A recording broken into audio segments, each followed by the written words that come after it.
Have you ever sent a text to a woman and then stared at your phone for hours, maybe even days, only to get a wry one-word response or, worse, complete silence? You wait. You overthink, you start wondering if you said something wrong, and eventually you feel that pull to text again, just to break the silence, just to feel acknowledged if that sounds familiar. You are not alone. This is the silent struggle many men face. They try to connect. They try to show interest. They put in effort, but instead of drawing a woman closer, they feel her drifting away. The harder they try, the more distant she becomes. And this is where most men go wrong, because it is not just about what you say. It is about how you say it. It is about what your words make her feel. Most men do not realize this. They send texts that are logical, polite, even kind, but they fail to create an emotional response. They fail to spark curiosity, excitement, or desire, and without emotion, your words get lost in the noise. This is not a game of charm or cleverness. It is a matter of awareness, a matter of presence. And this is where Stoic philosophy becomes your greatest ally. The Stoics taught us to focus only on what we can control. You cannot control how someone responds you, cannot control how fast she replies or what mood she is in when she reads your message, but you can control how you show up. You can control your intention. You can control the energy behind your words. Texting is not just communication. It is projection. It is influence. It is leadership in digital form. In this video, we are going to break down 3 powerful texting secrets that women cannot resist. These are not shallow tricks. These are principles rooted in psychology, emotional intelligence, and Stoic thinking. When you apply them, you will stop chasing attention. You will start commanding respect and creating meaningful connection. So the question is, how do you shift the dynamic and take control of the conversation? Let us begin with the first secret. Number 1, texts that trigger curiosity. Curiosity is one of the most powerful forces in human psychology. When something captures your curiosity, your brain locks onto it. It starts looking for answers. It needs resolution. That feeling of needing to know more is what drives people to finish books, binge-watch shows, and click on headlines that promise something unexpected. It is also the reason why some texts get instant replies, while others are left unread. Most men do not understand this. They text in ways that kill curiosity from the start. They say things like, "How was your day? What are you doing?" or "Hope you are having a nice weekend." These messages are polite, but they do not open any emotional loop. They are easy to ignore, because they do not spark any desire to reply. Now think about this. What happened? So when you receive a message like, "I just realized something interesting about you," or "You won't believe what happened today," or even "You did something unexpected," in "My dream last night," your brain immediately reacts. You want to know more. You feel a gap. And that gap is what triggers response. This is where most men get it wrong. They give away too much too soon. They try too hard to sound nice, but they forget that mystery creates movement. The more you leave unsaid, the more wants to know. Stoic philosophy teaches us something very similar.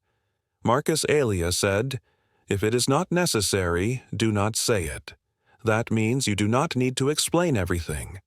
You do not need to fill the silence. You do not need to prove your worth with words. You simply need to speak with intention. And when it comes to texting, the less you say, the more power your words can hold. The key is to write texts that spark a question. Not texts that explain everything instead of saying, "I had a strange day." Try saying something reminded me of you today in the weirdest way. I want to guess what it was. Now she is involved. Now she is thinking. Now she is invested. And when she replies with the question, do not answer directly. Keep her leaning forward. Keep her wondering if she asks what happened. You can say, "It is a little strange," But let me ask you this first. Have you ever felt like someone crossed your mind, right before something unusual happened now? She is emotionally connected. She is not just replying, she is sharing. She is sharing. That is how you build chemistry, through curiosity. Most men rush the conversation. They try to impress too quickly. They try to keep her attention by texting more. But texting more is not the solution. Texting with intention is you want to be the man who makes her stop and think, the man who interrupts her pattern, the man who makes her feel something she does not feel with other people. Every time you send a message, ask yourself, does this make her curious? Does this open a question in her mind? Or is it just another message that will fade into the background? Curiosity is not about tricking someone. It is about creating an emotional. Opening it is about leaving space for interest to grow. It is about understanding how the mind works and using the knowledge to build real connections. If you apply this, your conversations will shift. You will notice more engagement, more questions, more investment. And that is the goal. You are not trying to entertain her. You are trying to connect. Curiosity is the doorway. Walk through it with confidence. Number 2. Texts that create anticipation. Curiosity gets her attention. Anticipation makes her stay. When a woman anticipates something exciting, her brain releases dopamine, the same chemical responsible for feelings of pleasure and motivation. That is why people look forward to vacations, surprises, and birthdays. It is not just about what happens. It is about the feeling of waiting for something good. Most men ruin anticipation without even knowing it. They give away too much too fast. They send texts like, "I planned a fun date for us," or "I got you something today." While these messages are kind, they leave nothing for the imagination. There is no build-up, no tension, no mental engagement. She reads it, smiles politely, and never thinks about it again. But what if you learn to build suspense the right way? What if you made her feel excited? Every time your name appeared on her screen, this is where Stoic wisdom becomes useful again. Epicus taught that we should delay gratification, that the greatest strength lies in self-restraint. That applies to texting too. When you hold back just a little, when you create space for her imagination, you activate her desire. You allow her mind to work with you. Let us look at how to apply this instead of texting.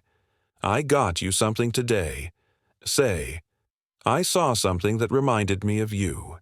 He want to guess what it was. Now she is not just receiving information. She is part of the process. She is involved. She has a reason to think about you even when she is not replying.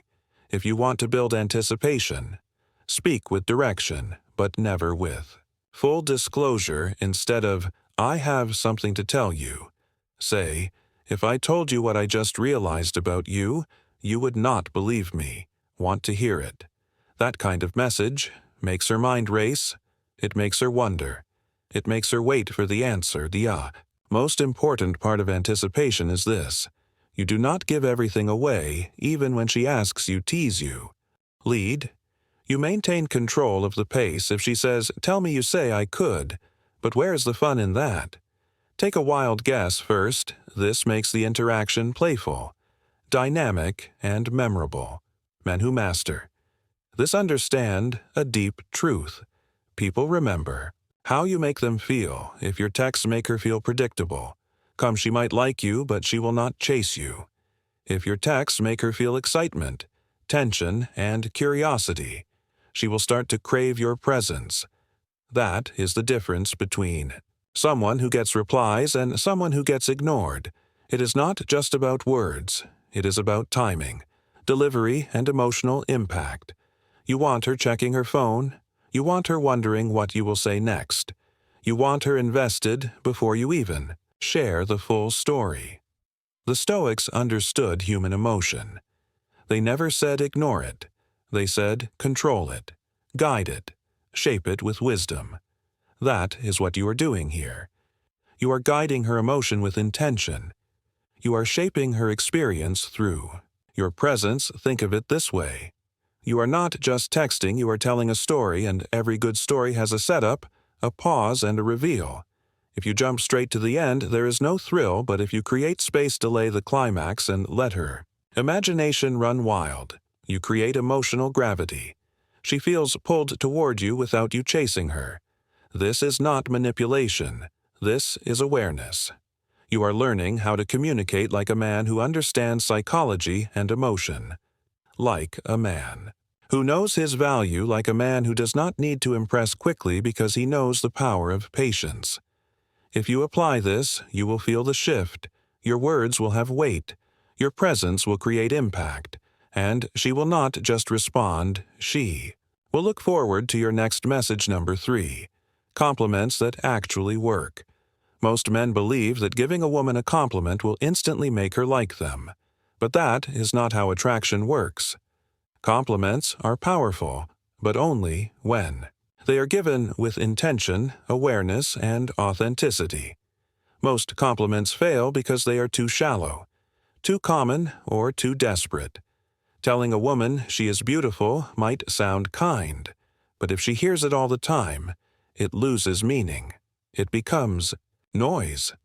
It becomes another line in a long list of forgettable messages when you say, "You are so gorgeous," or "You are the most beautiful girl I have ever seen."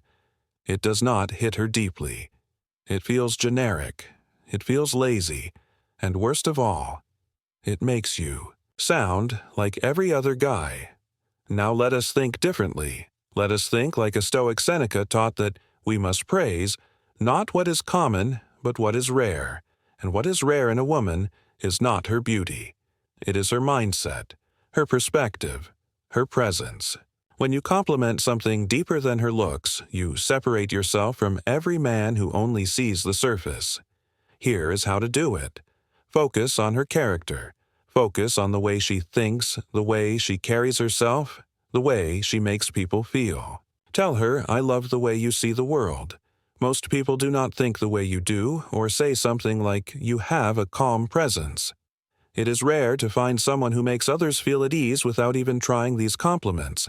Land differently, they speak to who she is, not just what she looks like, and that makes her feel seen in a way that very few people make her feel. Timing matters too. Do not throw compliments randomly. Wait until she shares something meaningful. If she talks about her goals, say, "I respect how committed you are. A lot of people talk about their dreams, but you actually take action." If she shares something vulnerable, say, "I appreciate how open you are. Most people hide that side of themselves." These compliments are not only true, they are thoughtful. They require you to actually pay attention. And that is what builds emotional connection. Stoicism reminds us to observe before we judge. Marcus Aurelius wrote that the quality of your thoughts determines the quality of your life. Apply that to your communication. The quality of your words reflects the quality of your attention when you pay attention to what makes her unique, and speak from that awareness. You connect in a way that physical compliments never can. There is one more reason this works when you compliment her mind, her energy, or her behavior. You also reveal your own values. You show that you are not chasing beauty. You are attracted to depth. You value self-awareness. You admire discipline. You are drawn to what lasts, not what fades, that makes you rare. And women notice that they remember the man who sees them for who they are, not just for how they appear. They remember the man whose words made them feel valuable for something deeper. This does not mean you should never compliment her appearance. It means that when you do, it should be specific and sincere. Not, "You are pretty," but there is something about your smile that feels calm, or the way you walk into a room shows confidence. Without arrogance, every compliment is a chance to build connection or destroy it.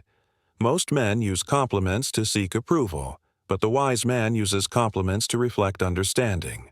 He is not trying to get something. He is offering recognition. Remember this: do not compliment to impress. Compliment to express what you see. Express what you admire. Express what matters, and you will find that your words begin to carry weight. She will not just thank you. She will start to look at you differently when you combine all three principles. You stop being someone who texts for attention. You become someone who communicates with presence, impact, and clarity. Conclusion. The Stoic mindset shift. Now that you understand how to spark curiosity, build anticipation, and give compliments that make a real impact, it is time to tie everything together, because at the core of all of this is not just texting. It is how you carry yourself. It is how you think. It is how you choose to connect with others, and that mindset is what sets you apart. The truth is, texting is not about being clever. It is not about saying the right thing to win someone over. It is about creating emotion. It is about understanding the rhythm of human connection. When you text, you are doing one of three things. You are either sparking curiosity, building anticipation, or making someone feel seen and valued. If your messages do none of those, they are easy to ignore, easy to forget. Stoic philosophy. Teaches us that everything we do should be done with purpose. Seneca said we suffer more in imagination than in reality.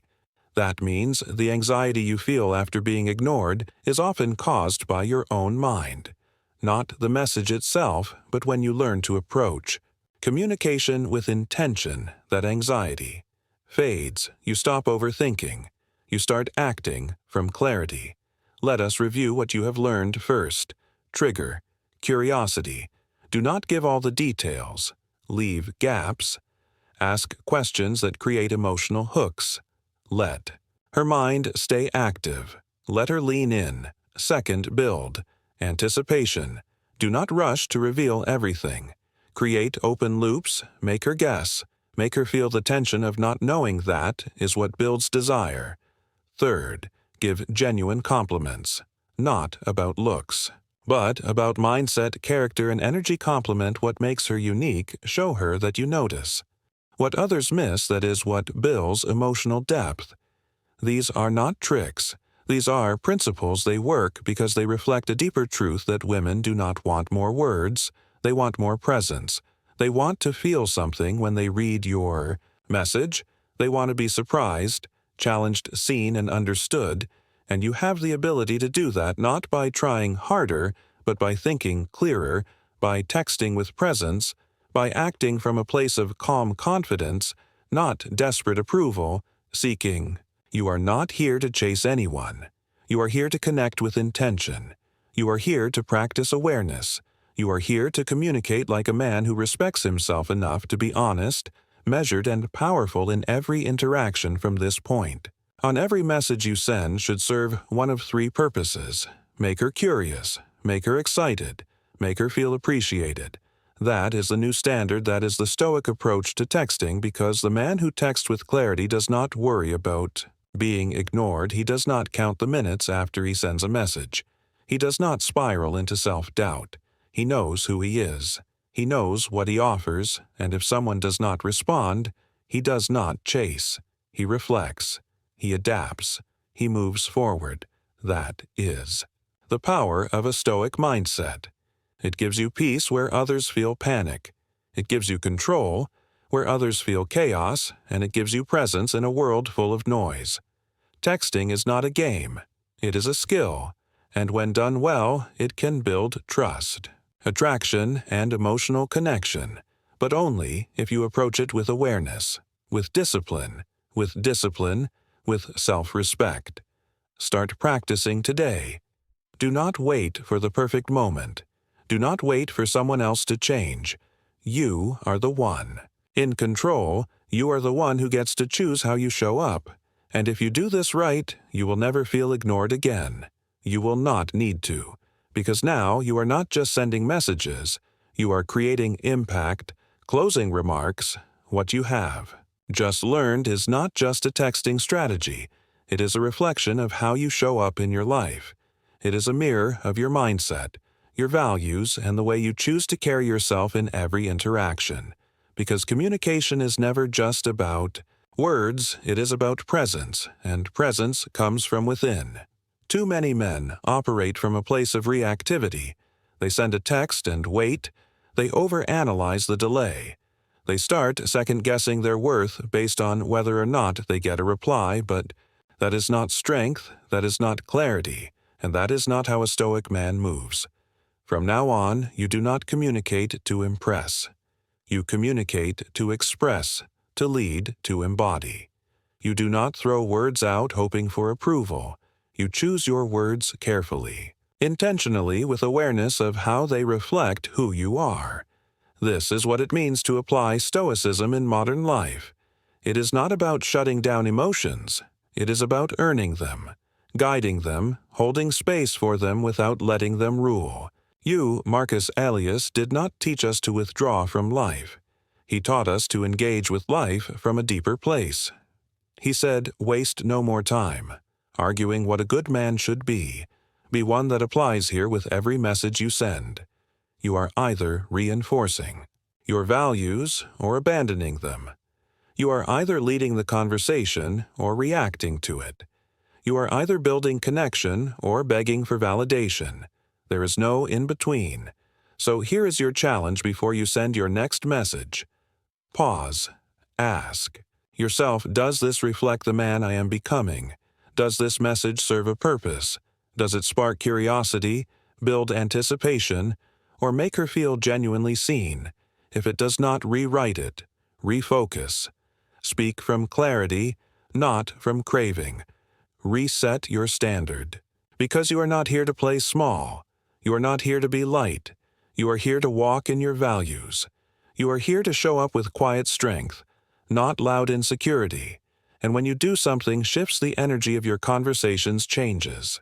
People respond differently. They feel your presence before they even read your words. And that is not a trick, that is truth. That is power. Stop chasing reactions. Start commanding respect, not through force, but through presence, through intention, through being the kind of man who does not need to convince anyone because his energy speaks for itself. So if this message reached you, do not just nod and move on. Take action. Apply one of the principles you learned today. Watch the shift, then apply another. Make this your new practice. Every message, every interaction, every day, live it, practice it, own it, and from now on, every word you send carries weight. Every message becomes a mirror of the man you are choosing to be.